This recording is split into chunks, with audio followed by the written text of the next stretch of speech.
The smell hit me first, exhaust fumes mixed with the sickly sweet scent of rotting garbage baking under the afternoon sun. I pressed my palm against the cracked brick wall of the corner store, trying to catch my breath. My feet ached in these cheap canvas shoes, the soles worn so thin I could feel every pebble on the sidewalk. 12 hours. 12 hours of standing behind a deli counter, slicing meat for people who barely looked at me, and I still had another shift at the diner tonight. I was invisible. That's what poverty does. It erases you from the sight of anyone who matters. The streets of Lower Manhattan were crowded with the usual chaos. Businessmen in expensive suits brushed past me without a glance, their leather shoes clicking against the pavement with the confidence of people who belonged somewhere. I didn't belong anywhere, not anymore. Not since Mom died and left me with nothing but hospital bills and an eviction notice. I pulled my threadbare jacket tighter around my shoulders, even though it was too warm for it. The fabric was thin, faded, but it was mine, one of the last things that was. My hair, unwashed for 3 days, hung limp around my face. I'd stopped caring about my appearance weeks ago. What was the point? No one saw me anyway. I was about to cross the street when I heard it. A sharp cry, thin and frightened. A child. My head snapped toward the sound. There, maybe 20 feet away, a little boy had collapsed on the sidewalk. He couldn't have been more than 7, dressed in clothes that probably cost more than my entire month's rent. Crisp white shirt, tailored shorts, expensive sneakers. But right now, he looked small and terrified, clutching his knee as blood seeped through his fingers. People walked around him like water flowing past a stone. I felt my feet moving before my brain caught up. That old instinct, the one that got me in trouble, the one that made me care when I shouldn't, pulling me forward. "Hey, sweetheart," I said softly, kneeling beside him. The pavement was hot through my thin jeans, gritty with dirt and broken glass. "Are you okay?" He looked up at me with eyes so dark they were almost black, swimming with tears. His bottom lip trembled. "I fell," he whispered. "It hurts." "I know, baby. Let me see." I gently moved his hand away from his knee. The scrape was deep, embedded with gravel and dirt. Not serious, but it needed to be cleaned. "What's your name?" "Marco," he said, hiccuping. "I was running and I tripped and my papa is going to be so angry." "Shh. No, he won't. Accidents happen." I pulled off my jacket and pressed it against his knee, applying gentle pressure. My hands were shaking slightly, not from fear, but from exhaustion and low blood sugar. I hadn't eaten since yesterday. "Where is your papa?" Marco's eyes went wide. He was right behind me. He told me not to run, but I saw a dog and his voice broke into sobs. I glanced around, searching for an approaching parent, but saw no one. The crowd continued to flow past us, indifferent. A cold feeling settled in my stomach. A child this young, dressed this expensively, alone on a Manhattan street. "Do you have a phone number I can call? Your papa's number?" Marco nodded quickly, rattling off a series of digits. I fumbled for my phone, a cracked Android that barely held a charge, and dialed with trembling fingers. It rang once, twice. Then a voice answered, deep and cold enough to freeze blood. "Who is this?" I swallowed hard. Something in that voice made every survival instinct I had scream a warning. Hi, my name is Emma. I found a little boy on the street, Marco." He fell and hurt his knee. He gave me this number. The silence that followed lasted only seconds, but it felt like drowning. "Where?" It wasn't a question. It was a command, delivered with such absolute authority that I answered without thinking. "Corner of Mulberry and Hester, outside the—" "Don't move." The line went dead. I stared at the phone, my heart suddenly racing. Marco had stopped crying and was watching me with an expression too knowing for a child his age. "You called Papa," he said quietly. "Yeah, I did. He's coming to get you. You shouldn't have done that." The words sent ice down my spine. "What do you mean?" But Marco just shook his head, wincing as he shifted his injured leg. I became aware of the sounds around us again.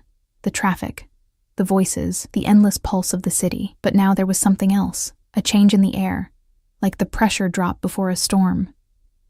People were moving differently, faster, clearing the sidewalk without seeming to realize they were doing it. 3 black SUVs appeared from nowhere, pulling up to the curb with synchronized precision. The vehicles were immaculate, windows tinted so dark they looked like mirrors. Not a single dent, not a speck of dirt. The kind of cars that cost more than I'd earn in a lifetime. My mouth went dry. The back door of the middle SUV opened, and a man stepped out. I couldn't breathe. He was tall, well over 6 feet, with broad shoulders that filled out a black suit tailored so perfectly it might have been painted on. Dark hair swept back from a face that could have been carved from marble. Sharp cheekbones, a strong jaw shadowed with stubble, a mouth set in a hard line. But it was his eyes that held me frozen.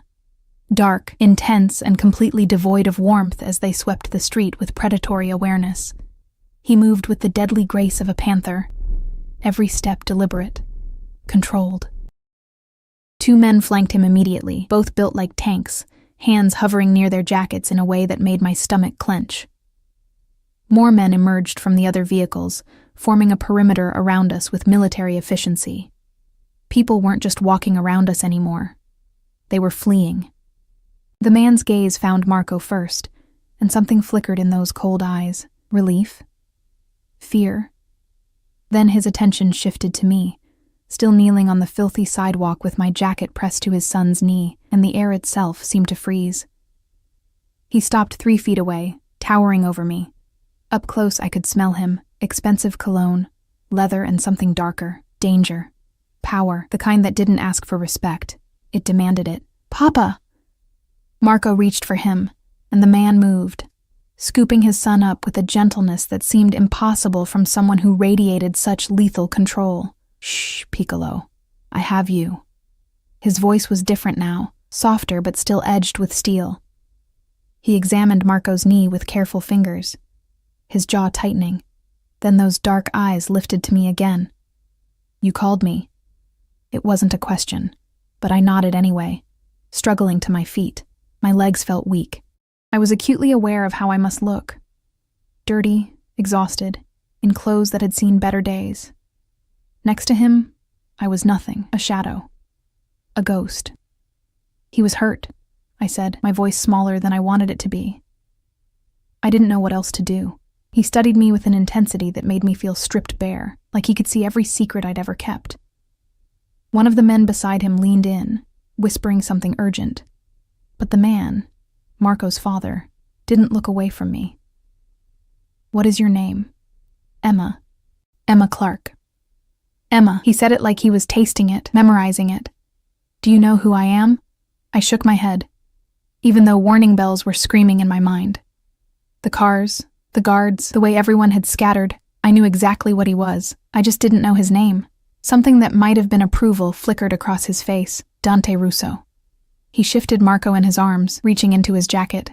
Every guard around us tensed, hands moving to their weapons, but he only pulled out a black leather wallet. He extracted several bills, hundreds, I realized with shock, and held them out to me.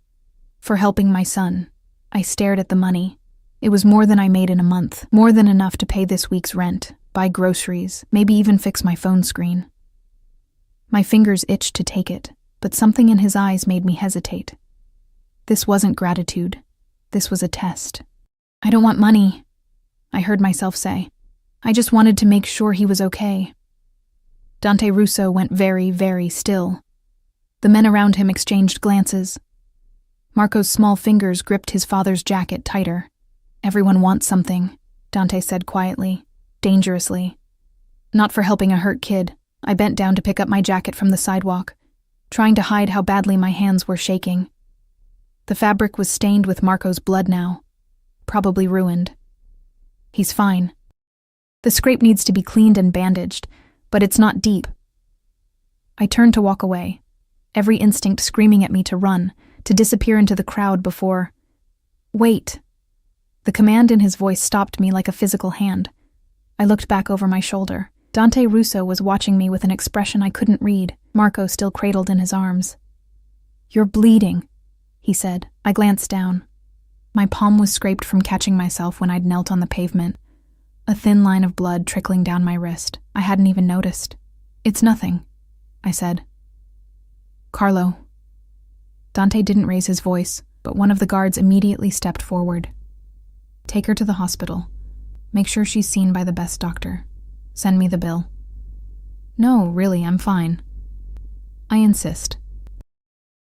His eyes locked onto mine, and there was something in them now, something intense and unsettling that made my pulse jump. You helped my son. Now I help you. This is how things work, Emma Clark. There was a finality to his words that made argument impossible. Or maybe it was the way he said my name. Like he'd already decided something about me. Something I didn't understand yet. I really need to go, I said weakly. I have work. Where do you work? The question felt like a trap, but I answered anyway, too tired and overwhelmed to lie. Romano's Deli on Elizabeth Street, and Mike's Diner on the late shift. One of his eyebrows lifted slightly. 2 jobs. It wasn't a question, so I didn't answer. I just stood there, holding my bloody jacket, feeling more exposed than I'd ever felt in my life. Dante said something rapid in Italian to the man beside him, Carlo apparently. Then he looked at Marco. Say thank you to the kind lady, Piccolo. Marco's dark eyes, so like his father's, met mine. Thank you, Emma. I'm sorry. Sorry for what, sweetheart? But Marco just buried his face in his father's shoulder. Dante's expression hardened into something unreadable. Carlo will take you home. My men will make sure you're safe. I can take the subway. No. The word was absolute. You can't. And that's when I realized my mistake. The innocent phone call, the simple act of helping a hurt child. I'd done something that couldn't be undone. I'd stepped into a world I didn't understand. Touched something that belonged to a man who clearly owned everything he touched. Dante Russo was already turning away, carrying Marco toward the SUV, when he paused and looked back at me one last time. The afternoon sun caught his face, highlighting the sharp angles, the ruthless beauty of it. I don't forget debts, Emma Clark, he said quietly. Good or bad, remember that. Then he was gone, the door closing behind him with a soft, expensive thud. The SUVs pulled away in perfect formation, leaving me standing on the sidewalk with Carlo and 2 other guards watching me like I was something fragile that might shatter. Miss Clark, Carlo said, his accent thick and rolling. Please, the car. I looked at the remaining black SUV, then at my scraped palm, then at the deli where I was already 15 minutes late for my shift. I should have run. I should have thanked them and disappeared into the crowd, back into my invisible life where men like Dante Russo didn't exist. But I got in the car, and everything changed. The SUV's interior smelled like leather and luxury, a scent so foreign to me it might as well have been from another planet. I pressed myself against the door, trying to make myself smaller, as Carlo slid into the driver's seat. Another guard, younger with a scar cutting through his eyebrow, sat in the passenger seat. Neither spoke to me. My phone buzzed. A text from my manager at Romano's. Where are you? I typed back with shaking fingers. Emergency. I'm sorry. I'll make it up. His response was immediate. Don't bother coming back. I stared at the screen, numb. That was it. One of my 2 jobs. Gone. The money I desperately needed to keep my apartment, to eat, to survive, evaporated because I'd stopped to help a child. Where do you live, Miss Clark? Carlo's voice was gentle, almost kind. I gave him the address in a whisper, shame burning through me. He'd see it soon enough anyway, the building with broken windows, the graffiti-covered entrance, the neighborhood where police sirens were the soundtrack to sleep. The drive took 20 minutes through traffic that somehow parted for us. When we pulled up to my building, Carlo said nothing about the boarded-up shop on the corner or the men drinking on the stoop. He simply got out, opened my door, and waited. Thank you, I mumbled, clutching my ruined jacket. Wait. He pressed something into my hand, a business card, thick and expensive. Mr. Russo said to give you this. If you need anything, you call. I looked down at the card. Black, embossed with a single phone number. No name, no company. Just numbers in silver ink. I won't need... Keep it anyway. Carlo's dark eyes held something like pity. Mr. Russo doesn't make offers lightly. They waited until I was inside before driving away. I climbed the 4 flights to my studio apartment, each step feeling heavier than the last. The hallway reeked of mildew and someone's burnt dinner. Mrs. Chen's door was open a crack, her suspicious eyes tracking me as I passed. Inside my apartment, I locked the door and leaned against it, finally letting myself breathe. The space was barely bigger than a prison cell. A mattress on the floor, a hot plate, a tiny bathroom with a shower that only worked half the time. Everything I owned fit in 2 garbage bags shoved in the corner. The window looked out onto a brick wall, so close I could touch it if I opened the glass. I peeled off my clothes and stood under lukewarm water, watching Marco's blood and the city's grime swirl down the drain. My hands wouldn't stop shaking. I kept seeing Dante Russo's face. Those dark eyes that had looked at me like I was a puzzle he intended to solve. I don't forget debts, Emma Clark. Good or bad, what did that mean? What had I gotten myself into? I dried off with a threadbare towel and pulled on my only clean clothes. Worn jeans and a faded t-shirt, my stomach growled painfully. I opened the mini fridge, a half-empty bottle of water, some wilted lettuce, 1 egg. I'd been planning to buy groceries with tonight's tip money from the diner. The diner. I glanced at the clock. I had 2 hours before my shift started. I couldn't afford to lose that job, too. I was sitting on my mattress, trying to will away the exhaustion, when my phone rang. Unknown number. Hello? Emma Clark? A woman's voice, professional and crisp. Yes? This is Dr. Sarah Chen from Mount Sinai Hospital. We have you scheduled for a walk-in appointment at 6 p.m. this evening. All expenses covered. My mouth went dry. I didn't make an appointment. Mr. Russo's office called ahead. He was quite insistent that you be seen today. A pause. We've cleared our schedule for you, Miss Clark. We'll see you at 6. She hung up before I could protest. I stared at the phone, my heart pounding. He'd tracked me down, found my number somehow, made appointments for me at one of the best hospitals in the city. The business card sat on my mattress, gleaming dully in the fading light. I should have been afraid. Every rational part of my brain screamed warnings, but underneath the fear was something else, a dangerous warmth spreading through my chest. When was the last time anyone had cared if I was hurt? When had anyone insisted I be taken care of? Never. The answer was never. I picked up the card, running my thumb over the embossed numbers.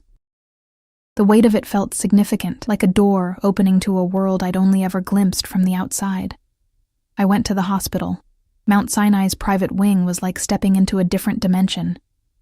Marble floors, hushed voices, the kind of quiet that only money could buy. A nurse in pristine scrubs escorted me to an examination room that was bigger than my entire apartment. Dr. Chen was a petite woman with steel gray hair and gentle hands. She examined my scraped palm with meticulous care, cleaned it with antiseptic that stung, and bandaged it with practiced efficiency. It's minor, she said, but it could have gotten infected if left untreated. Good thing you came in. I didn't really have a choice, I muttered. She smiled slightly. Mr. Russo is persuasive when it comes to matters he deems important. She hesitated, then added, he also requested a full physical examination. When was your last checkup? I don't remember. Maybe 3 years ago? Before my mom got sick. Her expression softened with understanding. Let's make sure you're healthy then. No charge, of course. The examination took an hour. Blood drawn, blood pressure checked, questions about my diet and sleep habits that made me acutely aware of how poorly I'd been treating my body. Dr. Chen's face grew more concerned with each answer. Emma, she said finally, when was the last time you had a proper meal? I couldn't meet her eyes. Yesterday. Maybe the day before. You're malnourished and severely underweight. Your blood pressure is dangerously low.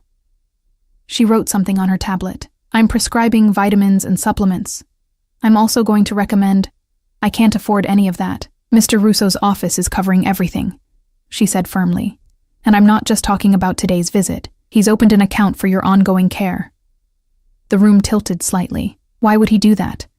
Dr. Chen's eyes held something knowing. Perhaps you should ask him yourself. He's been very clear that your well-being is a priority. She left me with a bag full of vitamins, protein supplements, and instructions to eat regular meals. I felt like a charity case, which I supposed I was. But underneath the shame was that same dangerous warmth. A man I'd met for 5 minutes had done more for me than anyone in my entire life. I made it to the diner with 10 minutes to spare.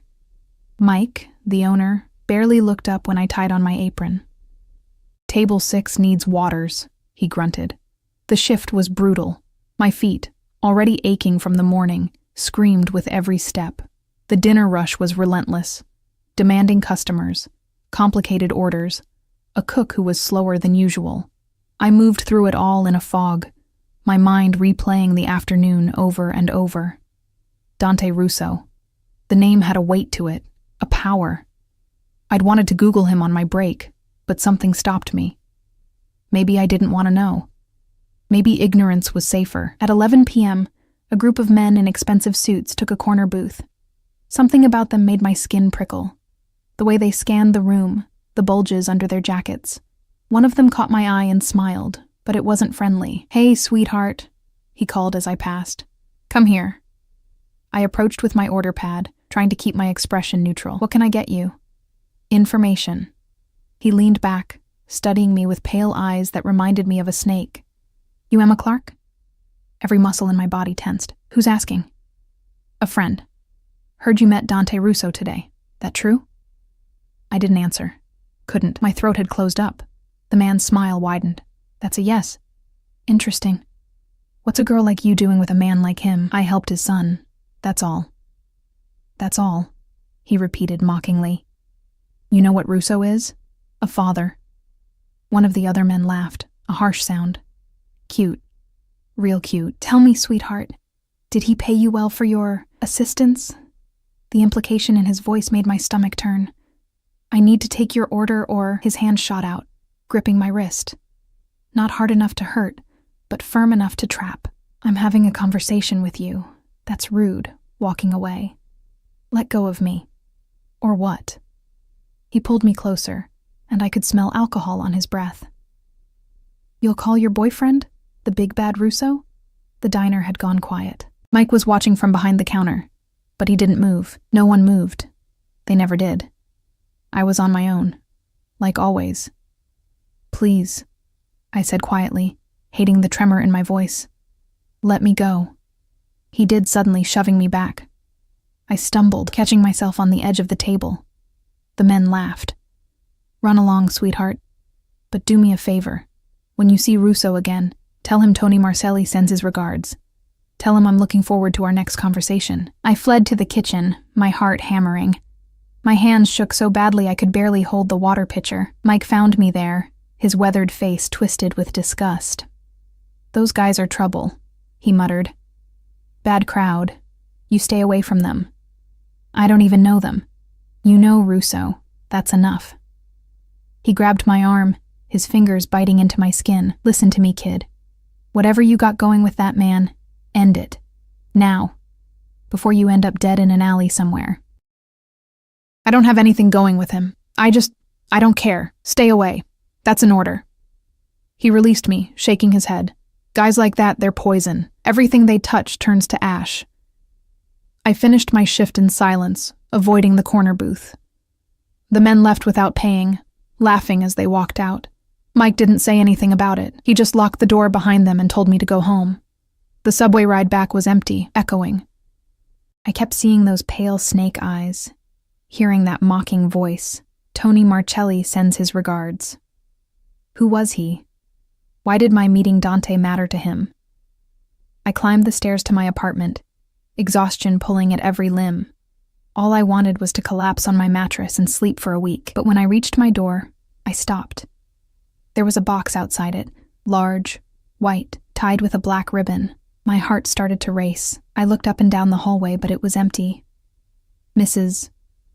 Chen's door was closed, no light showing underneath. I knelt beside the box, my hands shaking as I pulled the ribbon loose. Inside, wrapped in tissue paper, were clothes. Beautiful clothes. Soft sweaters, well-made jeans, a winter coat that looked like it cost more than 3 months of my rent. Underneath, there were bags of groceries, real food, Fresh vegetables, fruit, pasta, sauce, chicken, eggs, enough to fill my tiny fridge for weeks. At the bottom, a note on thick cream paper, written in bold, slashing handwriting. You will not go hungry. You will not wear rags. This is not negotiable. Dear. I sat back on my heels, staring at the words. The kindness of it hit me like a physical blow, stealing my breath. But underneath the gratitude was something darker. Fear. Because men like Dante Russo didn't give without expecting something in return, and I had no idea what he would want from me. But I was about to find out. 3 days passed, and I didn't hear from Dante Russo. I wore the clothes he'd sent, warm, soft against my skin, fitting perfectly as if he'd somehow known my exact size. I ate the food, savoring every bite, feeling my body slowly come back to life. The vitamins from Dr. Chen helped too. For the first time in months, I didn't wake up dizzy. I could think clearly. I could breathe. But the gifts sat heavy on my conscience, a weight I couldn't shake. I still had the business card. I'd pull it out sometimes, late at night, running my fingers over the embossed numbers. I never called. What would I even say? Thank you for the charity? What do you want from me? The answer to that last question terrified me more than I wanted to admit. Work at the diner continued. Mike watched me with wary eyes, especially after I showed up in the new coat. He didn't ask where it came from. He didn't have to. The corner booth where Tony Marcelli and his men had sat remained empty, but I felt their presence like a ghost, haunting me. On the 4th day, everything changed. I was wiping down tables during the afternoon lull when the diner door opened. I glanced up out of habit, and my heart stopped. Dante Russo stood in the doorway. He was dressed differently than before. Dark jeans, a black sweater that hugged his broad shoulders, a leather jacket that probably cost more than a car. But it was still unmistakably him. That same commanding presence, that predatory grace. Every head in the diner turned. Conversations died mid-sentence. His eyes found mine immediately, and I saw something flicker in their depths. Satisfaction, maybe, or possession. He walked toward me, and the world narrowed to just him. Each step deliberate, controlled, like a panther stalking prey. I couldn't move, couldn't breathe. My fingers gripped the dish rag so tightly my knuckles turned white. He stopped in front of me, close enough that I could smell his cologne, cedar and something darker, more dangerous. Emma. My name and his deep voice sent shivers down my spine. Mr. Russo. I hated how breathless I sounded. Dante, he corrected softly. His eyes traveled over me, taking in the sweater he'd sent, and something like approval crossed his face. You're wearing my gifts. Yes, thank you. You didn't have to. I wanted to. He glanced around the diner, his expression hardening as he took in the cracked vinyl booths, the flickering fluorescent lights, the stained linoleum. This is where you work? One of the places, yes. His jaw tightened almost imperceptibly. Not anymore. Excuse me? You're done here. He said it like it was already decided, like my opinion didn't matter. I have a position for you. My stomach dropped. I don't understand. My son won't stop talking about you. He wants to see you again. Dante's voice was calm, but there was something beneath it, something intense and unyielding. I need someone I can trust around Marco. Someone who proved they would help him without wanting anything in return. You want me to... what? Be his nanny? Caretaker, companion, whatever you want to call it. He pulled out his phone, tapped something, and showed me the screen. A number that made my vision blur. This is what I'll pay you. Monthly. I stared at the figure. It was more than I made in 6 months at both my jobs combined. It was enough to get a real apartment, buy real food, maybe even save something for the future I'd stopped believing in. That's too much, I whispered. It's what you're worth. His eyes burned into mine. Say yes, Emma. I don't know anything about taking care of children. You knew enough to help Marco when no one else would. That's all that matters to me. He stepped closer, and I could feel the heat radiating from his body. You're struggling, working yourself to death for pennies. Let me help you. Why? The question burst out of me. Why do you care? Something dangerous flashed across his face. Because you're mine to protect now. The words hung in the air between us, heavy with meaning I didn't fully understand. Mine. Like I was something he'd claimed, something that belonged to him. I'm not... Emma! Mike's voice cut through the tension. He was behind the counter, his face red with anger or fear. Maybe both. You got customers waiting. Dante didn't even look at him. His attention remained fixed on me, absolute and unwavering. Give him your notice. Now. I can't just... Yes, you can. He reached out, his fingers brushing my cheek so gently it felt like a whisper. The touch sent electricity through my entire body. Trust me. And God help me, I wanted to.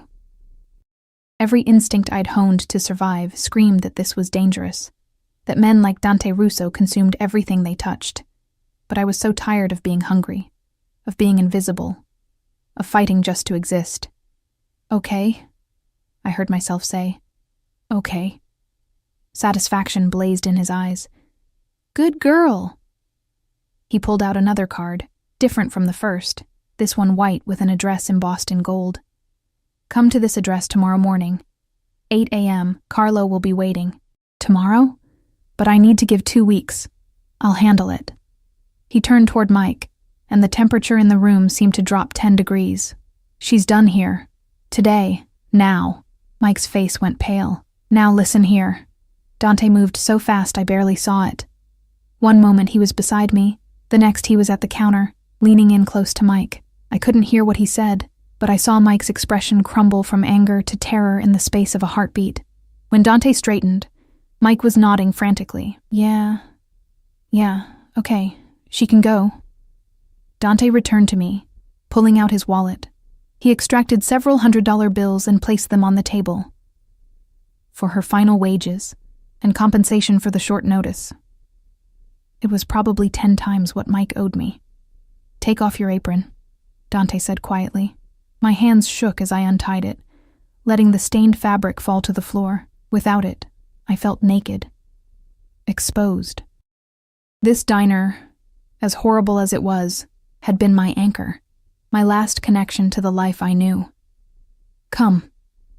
Dante's hand settled on the small of my back, warm and possessive through the sweater. I'll take you home. I can take the subway. No. That absolute tone again, the one that allowed no argument. You'll never take the subway again. Not while you're under my protection. Under my protection.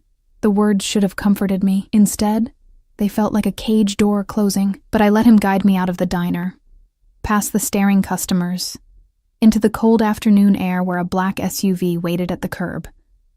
Carlo stood beside it, his expression carefully neutral as he opened the back door. Dante slid in beside me, close enough that our thighs touched. The door closed, sealing us in leather-scented darkness. Address, Dante said to Carlo. I gave it, shame burning through me again. But Dante just nodded, like my neighborhood didn't matter, like the broken building and dangerous streets were irrelevant details. The drive was silent. I stared out the window, watching the city blur past, my mind racing.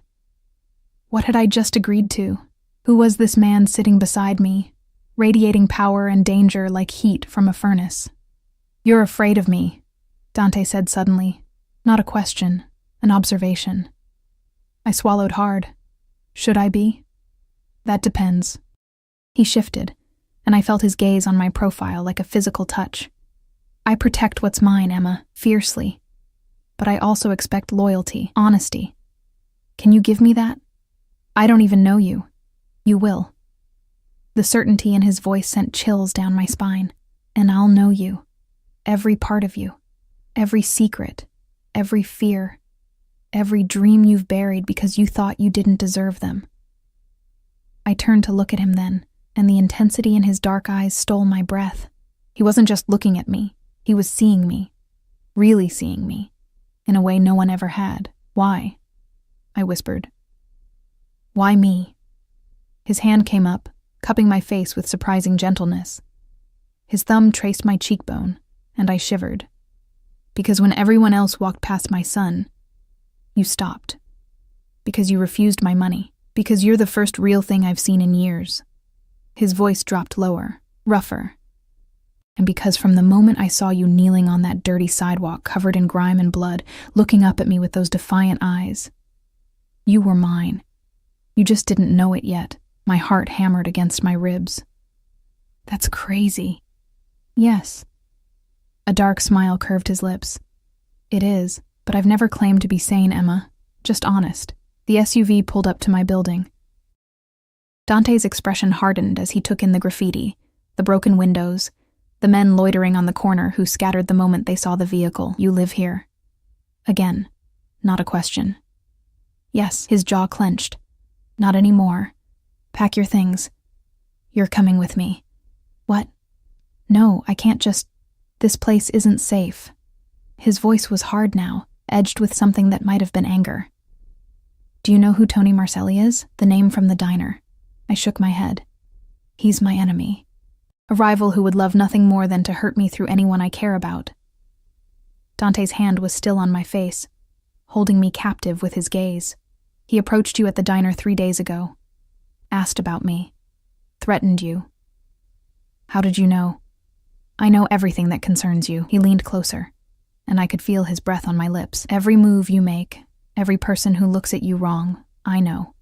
And Marcelli putting his hands on you?" His expression turned deadly. "That will never happen again. You're having me watched," I breathed, somewhere between horrified and something else. Something warmer. "Protected," he corrected. "There's a difference. And after what Marcelli did, after he dared to touch what's mine..." He stopped, taking a visible breath to control himself. "You're not safe here, Emma. You never were. But now that you're connected to me, you're a target. I didn't ask for this. No. You asked for nothing. You just helped a child." His thumb stroked my cheek again, achingly gentle. "But that's why you're perfect. That's why I won't let you go." The possessiveness in his words should have terrified me. It did terrify me, but it also made something deep inside me unfurl, something that had been locked away since my mother died, and I learned that I was completely, utterly alone in the world.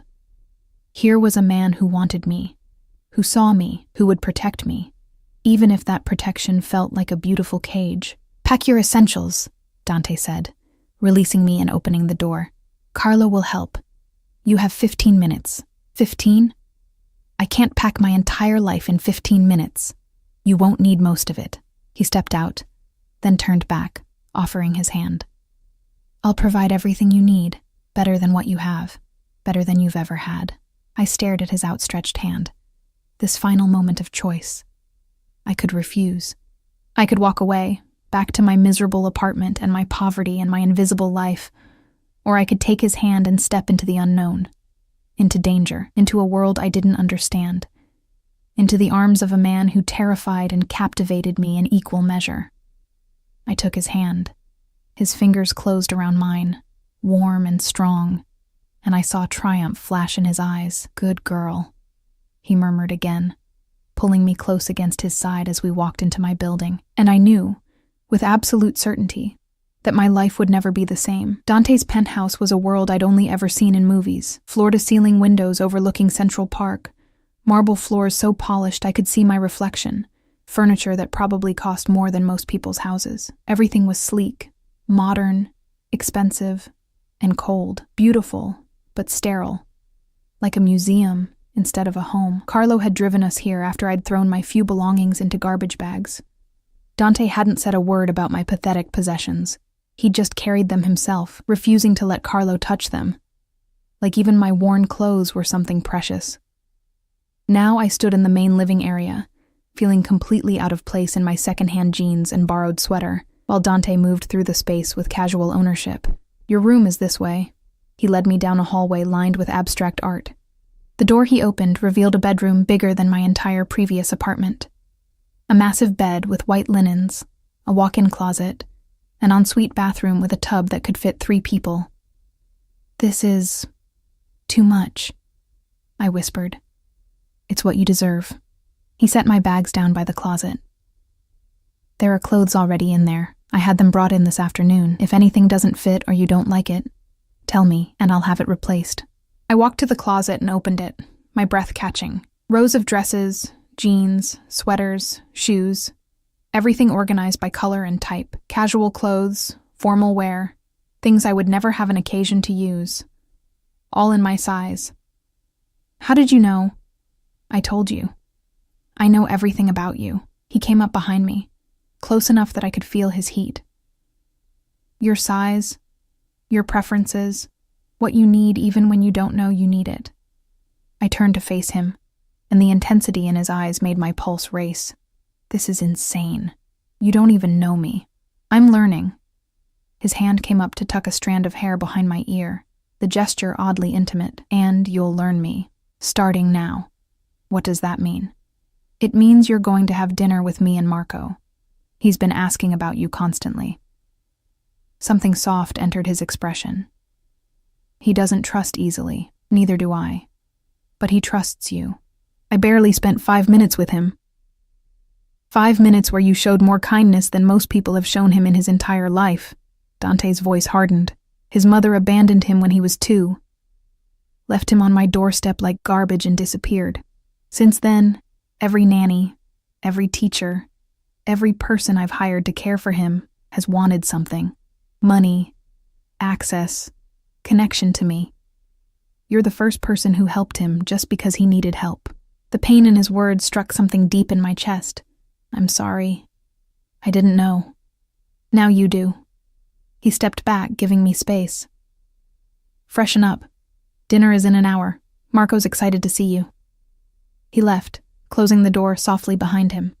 I stood there for a long moment, trying to process everything. Then I moved to the bathroom, stripping off my clothes and stepping into the shower. The water was perfect, hot, strong pressure. Nothing like the pathetic trickle in my old apartment. I stayed under the spray until my skin was pink, washing away the grime and exhaustion of my old life. When I emerged, I wrapped myself in a towel so soft it felt like sin. The clothes in the closet fit perfectly. I chose simple jeans and a cashmere sweater in deep green. Looking at myself in the mirror felt surreal. I looked healthy, put together, like someone who belonged in a place like this. But I didn't belong. I was a fraud, playing dress-up in a world that wasn't mine. A knock on the door made me jump. Come in, I called. The door opened to reveal not Dante, but a small figure in superhero pajamas. Marco, I breathed. He stood in the doorway, his dark eyes, so like his father's, wide and uncertain. His knee was bandaged, a small reminder of how we'd met. Emma, Papa said you're staying with us now. For a while, yeah. I knelt down to his level. How's your knee? Better. It doesn't hurt anymore. He took a tentative step forward. Are you going to be my nanny, like Miss Patricia was? I'm going to take care of you if that's okay with you. He studied me with that too-knowing gaze children sometimes have. Miss Patricia left because Papa scared her. He scares everyone. My heart clenched. Does he scare you? Sometimes. But he never hurts me. He just gets angry when people try to take me away or hurt me. Marco moved closer, his small hand reaching out to touch my sweater. You're not scared of him. I didn't say that. But you're here anyway. He looked up at me, and I saw hope in his eyes. Fragile, desperate hope. Will you stay? Even when he gets scary? I thought about Dante's intensity, his possessiveness, the barely leashed danger that radiated from him. I should run. Every self-preservation instinct I had screamed it. But looking at this little boy, who'd already been abandoned once, who trusted so carefully, I'll stay, I heard myself promise. Marco's face broke into a brilliant smile. Good. Come on. Dinner's ready. Papa made pasta. He only cooks when something important happens. He grabbed my hand, tugging me out of the room. His small fingers in mine felt like trust made physical, and I realized with a start that I would do almost anything to protect that trust. We walked through the penthouse to a dining room I hadn't seen before. A long table was set for 3, candles flickering, and the smell of garlic and tomatoes filled the air. Dante stood by the kitchen island, sleeves rolled up, stirring a pot of sauce. He'd changed too. Dark slacks, a white button-down shirt open at the collar. He looked younger somehow, less dangerous, almost domestic, until his eyes met mine, and I saw the hunger there, not for food. "Sit," he said, his voice rough. "It's almost ready." Marco pulled me to a chair, climbing into the one beside me. Dante brought over plates of pasta, perfectly al dente, covered in a rich red sauce that smelled like heaven. "You cooked this?" I asked, stunned. "My mother's recipe." He sat across from us, his gaze never leaving my face. "I don't cook often, but tonight felt special." We ate, and it was the best meal I'd ever had. Not just because the food was incredible, but because of the warmth of it. The three of us around a table, Marco chattering about his day at school, Dante listening with an attention that showed how much he loved his son. I caught myself relaxing, laughing at Marco's stories, feeling almost normal. Then Marco said something that changed everything. "Emma, do you know my papa is the most powerful man in New York?" I glanced at Dante, whose expression had gone carefully blank. "Is he?" "Uh-huh." "Everyone's afraid of him, because he's the boss." Marco said it with such casual pride. "Papa, can I tell Emma about Uncle Enzo?" "No." Dante's voice was sharp. "Eat your dinner, Piccolo." But the spell was broken. I was reminded suddenly that this wasn't a normal family dinner. That the man across from me, who cooked pasta and loved his son, was also someone people feared. Someone with enemies. Someone who had guards and bulletproof cars and made people like Mike crumble with a single look. After dinner, Dante put Marco to bed. I heard their voices from down the hall. Dante's low murmur, Marco's sleepy responses. It was achingly tender, this glimpse of the man behind the monster. When Dante returned, he found me on the balcony, staring out at the glittering city. The night air was cold, but I needed it to clear my head. "He adores you already," Dante said, coming to stand beside me. "I've never seen him warm up to someone so quickly. He's a sweet kid. He's everything to me." Dante's voice was fierce. "Everything I do, every decision I make, it's for him. To give him a better life than I had. To protect him from the world that wants to destroy people like us. People like you." I corrected softly. I'm not part of your world, Dante. You are now." He turned to face me fully, his hand coming up to cup my face. The gesture was becoming familiar, and I hated how much I was starting to crave it. "The moment you helped Marco, the moment you got in my car, you became part of this, of us. I didn't know what I was agreeing to. Would it have changed anything?" His thumb stroked my cheekbone. "If you'd known who I was, what I do, would you have still helped my son?" I thought about Marco's tears, his small, scared face. "Yes. That's why you're here. That's why you're different." Dante stepped closer, and my back hit the railing. "Everyone else sees the power, the money, the danger. You just saw a hurt child who needed help. And what do you see when you look at me?" The question came out barely above a whisper. His eyes darkened, and something dangerous flickered in their depths. "Mine. I see mine." Then his mouth was on mine. The kiss was nothing like I expected. Not gentle, not asking permission. It was claiming, possessive, demanding everything I had to give. His hand fisted in my hair, holding me still as he devoured my mouth like a starving man. I should have pushed him away, should have been outraged at his presumption. Instead, I melted into him, my hands fisting in his shirt, pulling him closer. He tasted like wine and mint, and something dark and addictive. His other arm wrapped around my waist, crushing me against his hard body, and I felt the evidence of his desire pressing against my stomach. When he finally pulled back, we were both breathing hard. His forehead rested against mine, his eyes closed. "I've wanted to do that since the moment I saw you," he said roughly. "Dante, don't." His eyes opened, burning into mine. "Don't tell me this is wrong. Don't tell me we barely know each other. I know enough. I know you're strong and kind and so fucking beautiful it hurts to look at you. I know you've been alone too long, struggling too hard, and I want to give you everything. I want to worship you, protect you, keep you." "You can't just keep me," I protested weakly, even as my body screamed otherwise. Watch me. His hand tightened in my hair, and the possessiveness in his expression should have terrified me. You're mine now, Emma. Mine to protect. Mine to care for. Mine to... He trailed off, his jaw clenching. Tell me you feel it too. This pull between us. I couldn't lie. Not when his eyes held mine with such intensity. I feel it. Triumph blazed across his face. Then stop fighting it. Stop fighting me. What happens when you get tired of me, when the novelty wears off? His expression turned almost offended. That won't happen. You don't know that. I know myself. He released my hair, but only to frame my face with both hands. When I commit to something, to someone, it's forever. I don't give up. I don't let go. Ever. The absoluteness of it should have sent me running. Instead, it made something warm and desperate unfurl in my chest. Because wasn't that what I'd always wanted? Someone who wouldn't leave. Someone who would fight for me instead of abandoning me, even if that someone was dangerous. Even if staying meant entering a world I didn't understand. Okay, I whispered. Okay, what? Okay, I'll stop fighting. I'll try this. Whatever this is. Dante's smile was savage and beautiful. This is everything, Emma, and I promise you, I'll make it worth it.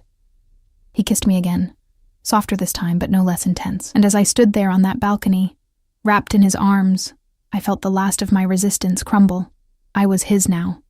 For better or worse, the only question was, what would that cost me? 2 weeks passed in a blur of new routines and stolen moments. My days revolved around Marco, taking him to his private school in the mornings, helping with homework in the afternoons, reading bedtime stories at night.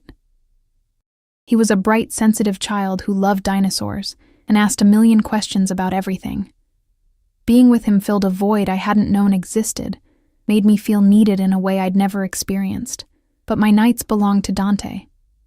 He would come home late, smelling of expensive cologne and sometimes something darker. Gunpowder, I thought once, though I didn't ask. He'd find me in the living room or on the balcony, and we'd talk for hours. About my childhood, my mother's illness, my dreams of going to college before poverty crushed them. About his past too, in fragments. Growing up in Brooklyn, losing his parents young, building his empire from nothing. He never explicitly said what that empire was. I never asked. Some truths were safer left unspoken. What we had instead were kisses that left me breathless, touches that set my skin on fire, whispered promises in the dark. He was patient in a way I hadn't expected, never pushing for more than I was ready to give. But the hunger in his eyes grew with each passing day, a barely leashed desire that matched my own. I was falling for him, foolishly, desperately, completely. And that terrified me more than anything. On the 15th day, everything shattered. I was walking Marco home from school, Carlo trailing us at a discreet distance as always, when a black sedan pulled up beside us. Different from Dante's vehicles, older, with tinted windows that didn't quite hide the men inside. Keep walking, Carlo said sharply, suddenly between us and the car. His hand moved inside his jacket. But the back door opened, and Tony Marcelli stepped out. He looked different in daylight, older, harder, with cold eyes that made my skin crawl. 2 men flanked him, hands visible and empty but radiating threat. Emma Clark, Tony said, smiling that snake smile. What a coincidence. Get back in the car, Mr. Marcelli. Carlo's voice was deadly calm, but I saw his finger hovering near his concealed weapon. Now. Relax. I just want to talk to the lady. Tony's eyes shifted to Marco, and something vicious crossed his face. And the little prince? You've grown, haven't you, kid? Last time I saw you, you were just a baby. Marco pressed against my side, and I felt him trembling. My arms went around him instinctively, protective fury rising in my chest. Leave him alone, I said, my voice stronger than I felt. Or what? Tony laughed. You'll call Daddy? Oh wait, you're not his mother. You're just the latest whore Russo's keeping warm. The words hit like a slap, but I didn't flinch. You need to leave. I will. But first, a message for your boyfriend. Tony stepped closer, and Carlo moved to block him, tension crackling in the air. Tell Russo that the shipment he stole? I want it back, with interest. He has 48 hours, or... His eyes dropped to Marco again. Well, it would be a shame if something happened to that pretty little boy. Rage like I'd never known flooded through me. I pulled Marco behind me, facing Tony with every ounce of courage I could muster. You threaten him again, and I'll kill you myself. Tony's eyebrows rose. Then he laughed, genuine amusement lighting his face. Oh, Russo picked a feisty one this time. I like it. His expression hardened. But you're out of your depth, sweetheart. This world, it eats girls like you alive. Ask Russo what happened to Marco's mother when she got too curious. Before I could respond, Carlo had his gun out, pointed directly at Tony's chest. Leave, now, or I paint this sidewalk with your brains. Tony's men moved, reaching for their own weapons, and I knew with horrible certainty that we were seconds away from a shootout on a crowded street with Marco right there. Stop! The command rang out with such authority that everyone froze. Dante stood 20 feet away, flanked by 6 men. He must have been nearby, must have gotten Carlo's distress signal. His face was a mask of cold fury, but his eyes were volcanic, barely controlled violence simmering beneath the surface. He walked forward slowly, and Tony's men actually stepped back.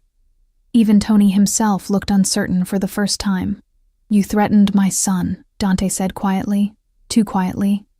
In front of witnesses, on a public street. Just business, Russo. You know how it is. No.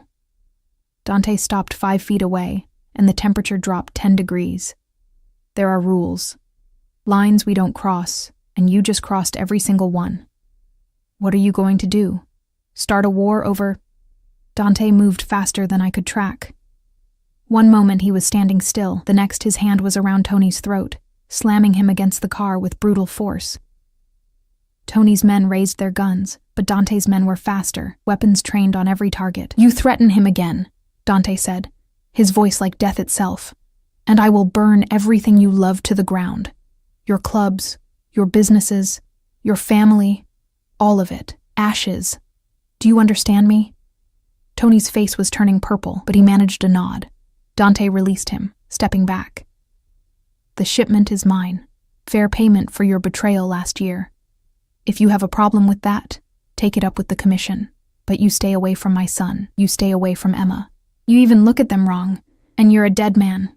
He turned his back on Tony, a deliberate insult, and walked to me and Marco. His hands were gentle as he checked Marco over, searching for any sign of harm. Are you okay, Piccolo? His voice had transformed, all the violence replaced with tenderness. I'm okay, Papa. Emma protected me.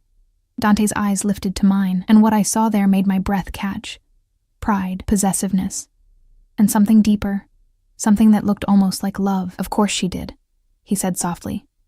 Then to Carlo. Get them home. Now. What about you? I asked, my voice shaking with delayed shock. I have business to finish. He cupped my face, kissing me hard and fast. Don't worry, I'll be home soon. The penthouse felt like a cage as I waited. Marco was fine, already playing with his toys, the encounter already fading for him. But I couldn't stop shaking, couldn't stop replaying Tony's words. Ask Russo what happened to Marco's mother when she got too curious. When Dante finally walked through the door 3 hours later, I was pacing the living room.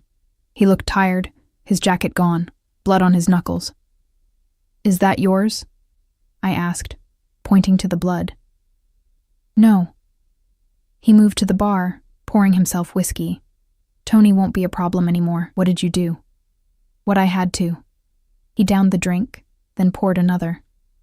He threatened my son. Our son, as far as I'm concerned. Since you're the one raising him, no one threatens what's mine. Our son, I repeated, the words doing strange things to my heart. Dante, I need you to be honest with me. What exactly do you do? What is this world I'm living in? He was quiet for a long moment, studying his glass. When he spoke, his voice was measured. I run an organization. We control certain industries in New York. Gambling, some construction, importing. Nothing that hurts innocence, but not entirely legal either. You're a criminal. Yes. No denial, no justification.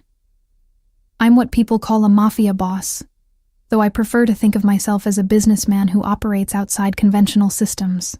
I should have been horrified. Maybe I would have been, 2 weeks ago. But I'd seen how he was with Marco. How he treated me.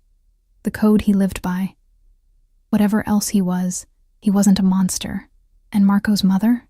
His expression darkened. Sophia. She was the daughter of a rival family. Our marriage was arranged, political. She never wanted Marco, saw him as a burden. When he was 2, she took money from my enemies and disappeared. I never found her. Tony said, "Tony is a liar who wanted to scare you. Sophia is alive somewhere, living off my money. I let her go because keeping her would have hurt Marco more than losing her did." His eyes met mine, raw and honest. "You want the truth? Here it is. I'm not a good man, Emma. I've killed. I've hurt people. I'll do it again to protect what I love. But I would never ever hurt you or Marco. You're the only good things in my life." Tears burned my eyes. This is insane. I should leave. I should take Marco and what? He set down his glass, crossing to me in 3 long strides. "Go back to your studio apartment that doesn't have heat? Go back to working yourself to death for pennies? You think I'll let you starve on the streets when I can give you everything? I didn't ask for everything. No, you asked for nothing. That's why you deserve it all." His hands framed my face, and I saw desperation in his eyes. "I know this is moving fast. I know you're scared. But Emma, I love you. I've loved you since you knelt in the dirt to help my son. Let me take care of you. Let me give you the life you should have had. You love me?" The words came out as a whisper, completely, obsessively, probably unhealthily. A ghost of a smile crossed his lips. "I told you. When I commit to something, it's forever, and I'm committing to you. Completely. If you'll have me." I thought about the past 2 weeks, the safety I'd felt, the warmth of being needed, the way Marco looked at me like I hung the moon, the way Dante looked at me like I was his whole world. I thought about going back to my old life. Alone, invisible, struggling. "I love you too," I said, and watched wonder bloom across his face. "I don't know when it happened, but I do. This is crazy and dangerous and probably stupid, but I love you." His kiss was everything, desperate and gentle, claiming and giving. When we finally broke apart, we were both breathing hard. "Marry me," he said. I laughed, the sound slightly hysterical. "Dante, I'm serious. Marry me. Be my wife. Marco's mother. Let me spend the rest of my life proving that you made the right choice." His forehead pressed against mine. "I know it's fast. I know you need time, but I need you to know my intentions. You're not temporary, Emma. You're forever. Ask me again," I said softly. "In a month. If you still feel the same way, if I still feel the same way, ask me again. I'll feel the same way." His certainty was absolute. In a month, in a year, in 50 years, you're it for me. 1 month later, Dante asked again. We were on the balcony, the city glittering below us, Marco asleep in his room. "Marry me, Emma Clark. Make me the happiest man alive." This time, I said yes. The wedding was small, private. Just Marco, Carlo, a few of Dante's trusted men, and a judge who owed him a favor. I wore a simple white dress that Dante had chosen, and when he slipped the ring onto my finger, I saw tears in his eyes. "Mine," he whispered as we kissed. "Yours," I agreed. "Always." Marco cheered, launching himself at both of us, and we caught him together, the 3 of us holding each other tight. It wasn't a perfect life. There were still dangers, still enemies, still nights when Dante came home with blood on his hands. But there was also laughter and warmth, and a love so fierce it took my breath away. I'd started as nothing, invisible, struggling, alone. Now I was Emma Russo, wife to one of the most powerful men in New York, mother to a beautiful boy who called me Mama without hesitation. I'd found my family in the most unexpected place, and I would fight with everything I had to keep them. As Dante held me that night, his arms tight around me, his lips against my hair, he murmured, "Thank you."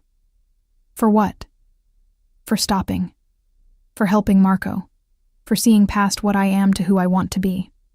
His voice was rough with emotion. For loving me anyway. I turned in his arms, cupping his face. Thank you for seeing me, for making me feel like I matter, for giving me a home. Always, he promised, kissing me softly, for the rest of our lives. And he kept that promise. Through everything that came after, the challenges, the dangers, the beautiful mundane moments of raising Marco together, Dante never wavered. His love was constant, fierce, all-consuming. I'd called a Mafia boss about his fallen son, and in return, he'd given me the world. Our world, forever.